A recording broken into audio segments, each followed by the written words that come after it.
Looks like we got the trifecta going on here. We got 1. We got 2. We got 3. That's usually that's a hat trick, people. Let's get it going. All right. Hat trick of videos today. That's what I'm talking about. Let's get it going early. Blue Jays. Feels weird to be back in this stuff, but it's so nice to be back in the uniform and the hat's back on my head. Back to where it all began. Some off-season things to talk about Blue Jays-wise. Let's get it going early. All right, Jason Grilli, he's back. We all expected the Blue Jays to pick up his $3 million option, and they did.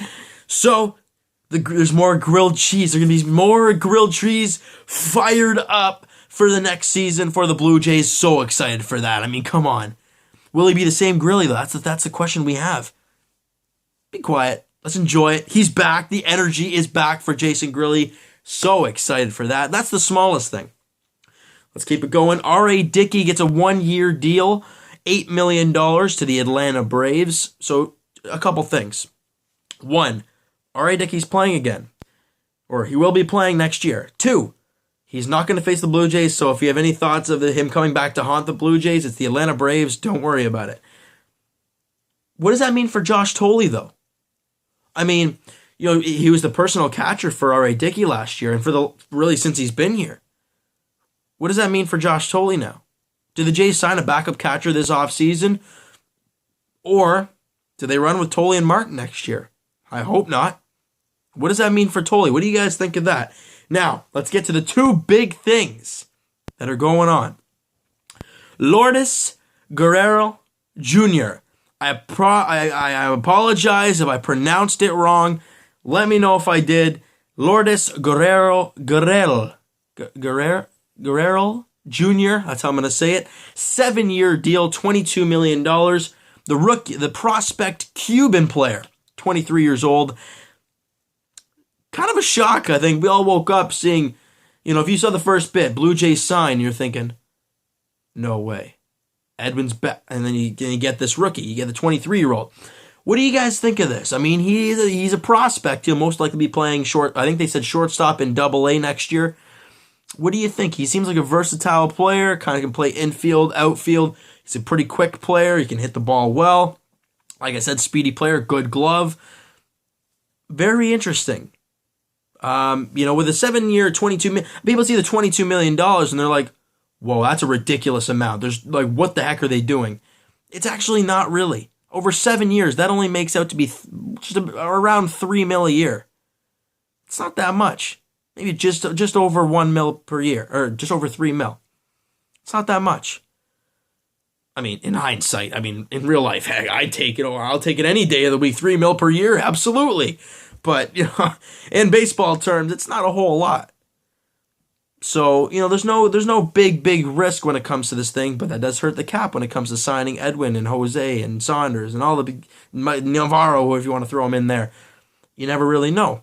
Nonetheless, not mad at the signing. Interesting to see a youngster get signed by the Blue Jays. One of the young Cuban players, right? His obviously his older brother is in the Houston Astros organization, so that's very cool. He's apparently the guy in the Houston Astros system is more skilled. Well, who knows? Who knows what can happen? It's baseball. So that's a very interesting signing. I'm not mad at it. I'm intrigued, actually. That's the one thing I want to say about it. I'm very intrigued about it. Shocked, but intrigued. Now, let's move on to probably the question mark, the big one right here. Kendrys Morales, the Houston, I was seeing Houston before. The Kansas City Royals DH of the last few years is now a Blue Jay. 3 years at $33 million per year. Ideally for a DH who's as productive as Kendrys Morales is, that's not a bad deal. But there begs the question. What happens now with Edwin Encarnacion? What is going to happen? Do you say now that if they're going to try and get Edwin, Jose's gone. He's done. There's no way in heck you're getting him. Or is this kind of a shot to them both saying, we can't get you guys anymore. You guys are going to have to move on. I don't know. I'm excited to see where this goes, but a lot of question marks. Am I mad about the signing? No, because Kendrys Morales is not only a very good hitter, he's a switch hitter in the middle of the lineup. That's big for this team.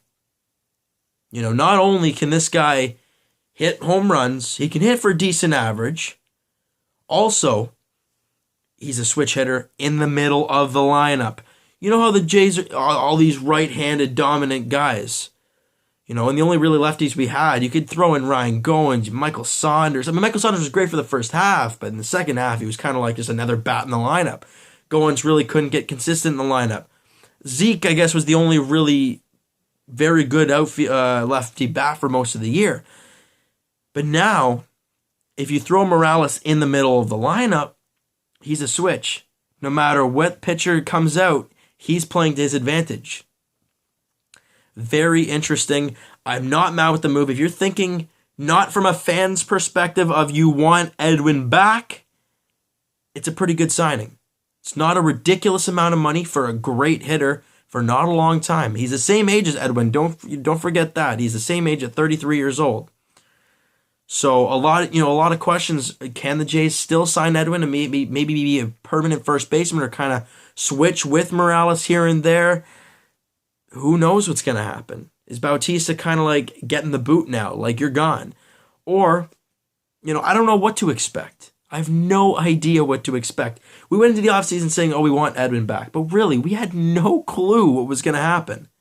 And I think we still have that mindset. Did we expect to sign a rookie infielder to a 7-year deal? No. Did we expect to sign Morales when the season ended? Well, we could see it possibly happening, but did we expect it? Not really. And it happened. Both things happened. So now you think about it. Do the Jays still have we don't know what their payroll is now because they did get an upgrade. We don't know how much they got.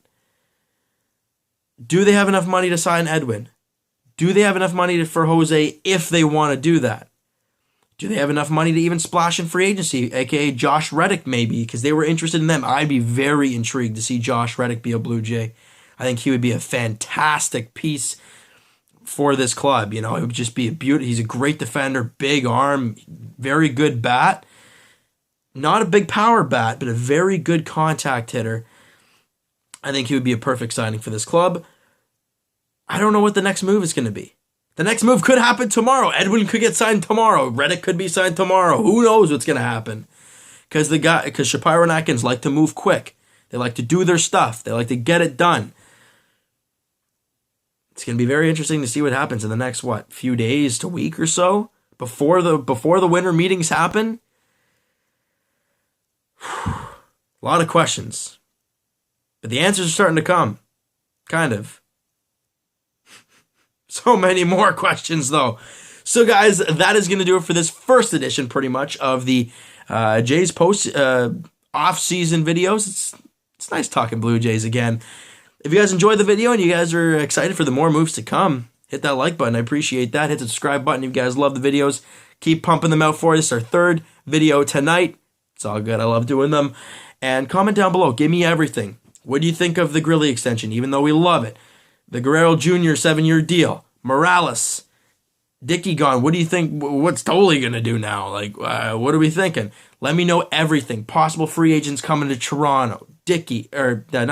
Edwin. Jose. Give me everything. We'll talk about it in the comments. And we'll talk to you guys whenever things happen. Nonetheless, Leafs Raptors tomorrow night. We'll talk to you guys then.